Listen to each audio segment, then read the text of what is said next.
Without mental reservation or purpose of evasion. So help me God. Mabuhay si Attorney Topacio! Mabuhay! Ito, hindi nag-uubad ng pin, hindi nag-uubad ng uniforme. Panon, kita ninyo. Siya pa nagbibigay sa atin. Tutusok daw yan, attorney. Siya pa nagbibigay sa atin. Parang sa pulis. Ito na, para Sir Alfonso.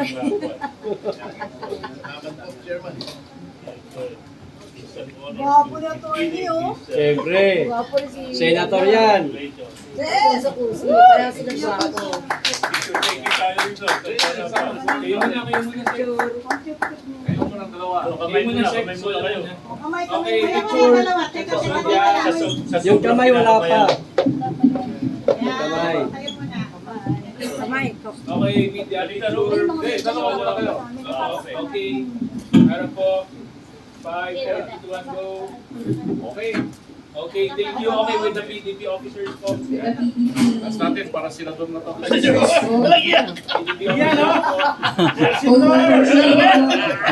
officers. Alis mo doon. Napapakagat ako sa lupa eh. Okay, picture. Para pag ganun kumanong ko, mga taon. Okay, picture. 5, 4, 3, 2, 1. Okay. Harap po sa kaliwa, banda dito para lahat nakatingin. Thank you. One more, ganyan, ganyan. Karat. Okay, 5, 4, 3, 2, 1. Salamat po. Thank you, media. Salamat. Thank you, thank you. Tinatawagan ko po muli sa harapan si Attorney Ferdinand Topacio, ang ating PDP Laban spokesperson para sa kanyang mensahe para sa kanyang sinumpaang pangako sa Ikaw pa rin yung person eh. I love you!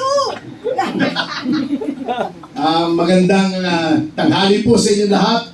At unang-una, maraming salamat kay Ginoong Lester Olalia sa kanyang napakagandang pagpapakilala. Hindi ko lang alam kung pinupuri niya ako o niyayari niya ako kasi doon sa kanyang pagpapakilala, binilang ko eh.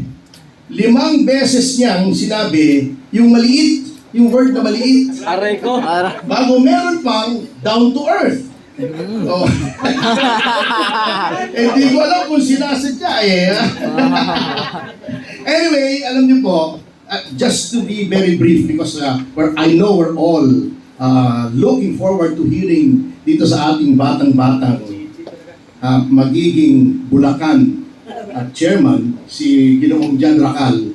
Ang nais ko lang itanong sa kanya, ready ka na ba, Sir Jad? Sapagkat alam mo, dito sa mga panahong ito, kapag ikaw ay nagiging kritiko ng gobyerno kung ano-anong kaso ang isinasampa sa iyo, nagiging libelous ka, nagiging seditious ka, katulad namin ni Jimmy Bondoc, may kaso na naman kami bago, a few days ago, inciting to sedition.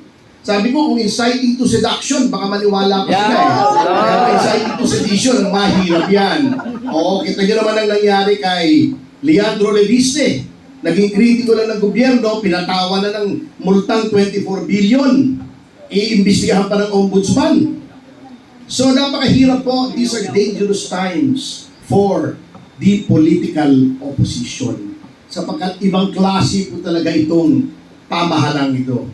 Sapagkat they're now in a panic mode. They're circling the wagons, so to speak. Sapagkat nakikita po nila ang katapusan ay malapit na. Yes. Alam niyo po, ang gusto ko rito sa PDP, I was never a member of any other party except for the Nationalista Party. At pareho rin po ang plataforma. Federalism. Yan ang isang nagustuhan ko sa PDP. Ang isang pa na nagustuhan ko ay yung consultative democracy na nasa plataforma nila, na walang nagdidikta, kinokonsulta lahat. Naalala ko tuloy yung storya, ewan ko kung totoo ito, tungkol sa consultation. Meron daw isang trip si Pangulong Marcos Jr. out of town. So, nandun sila sa isang helicopter. Nung pababa na sila, nakita nila, maraming tao, inaabangan si Pangulong Marcos Jr. Sabi ni, may mga kasama siya, yung mga miyembro ng gabinete niya. Kasama doon si Larry Gadon, nandun sa helicopter.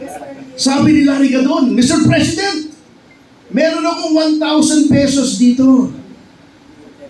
Ihagis kaya natin sa bintana. Yung makakapulot noon, may isang magiging masayang Pilipino ngayong hapon na ito. Sabi ni Larry doon. Sabi ni Ralph Recto, mali ka, Larry. Ito, 2,500 piso. Ihulog natin sa helikopter. 2 Pilipino ang matutuwa. O, di ba? Hindi lang isa, 2. Pumasok yung isa pang gabinete, si Sak, si Anton Lagdameo. Mali kayo pareho. Ito, may titig 100 piso ko rito. Hulog nyo natin sa bintana ng helikopter. 10 Pilipino ang matutuwa. O, mas marami. Pumasok si Amy, sabi niya, mali kayo lahat eh. Yung kapatid ko, ihulog nyo, lahat ng Pilipino matutuwa. Galing! Quantitative democracy.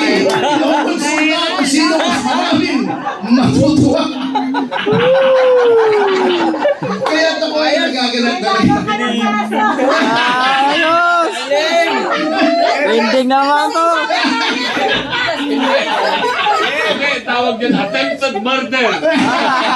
Mga i-blatter tayo ni Claire Castro. Tapos tayo, attorney Lambino, tayong lahat dito, accessory sa crime. Lahat ng tumawa daw. Sedition. Sabi ni John Vic Remulla. Para sumigaw ng Marcos resign. Panibagong kaso na naman, attorney! Anyway, magtatapos na po ako because I want to give way to someone whom I truly admire. Sapagkat itong taong ito, batang-bata pa pero nasa puso na niya ang talagang paglilingkod sa bayan na sabi ko nga hindi madali ngayon. Alam niyo ito, I don't want to wax poetic, pero naalala ko sa kanya yung sinabi ni Rizal sa kanyang ultimo adios. Yun sa 5th paragraph, kung hindi ako nagkakamali, nung sinabi ni Rizal, ito yung pangarap niya, this was the dying wish of Rizal. Nung sinabi niya, mis sueños cuando apenas muchacho adolescente, mis sueños cuando joven ya llena de vigor, fueron al verde día del mar del oriente, secos los negros ojos, alta la tersa frente, sin ceños, sin arrugas, sin manchas de rubor. Hindi nyo naintindihan, ano? Tatranslate ko.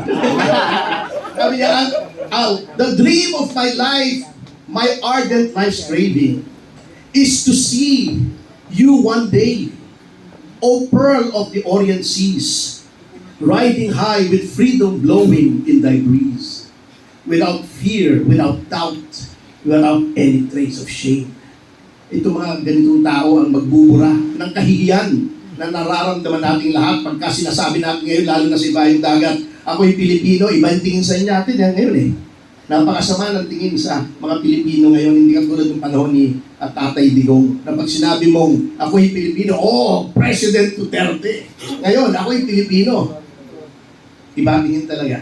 So, I'm very happy to serve without any expectation of recompense, without any quid pro quo. Maglilingkod lang po tayo ng walang kapalit, katulad ni Jad Racal. Kaya without further ado, I would like to welcome to the fold Mr. Jad Racal. Alam po natin. I-introduce ni Ginoong Lester Olanyang muli.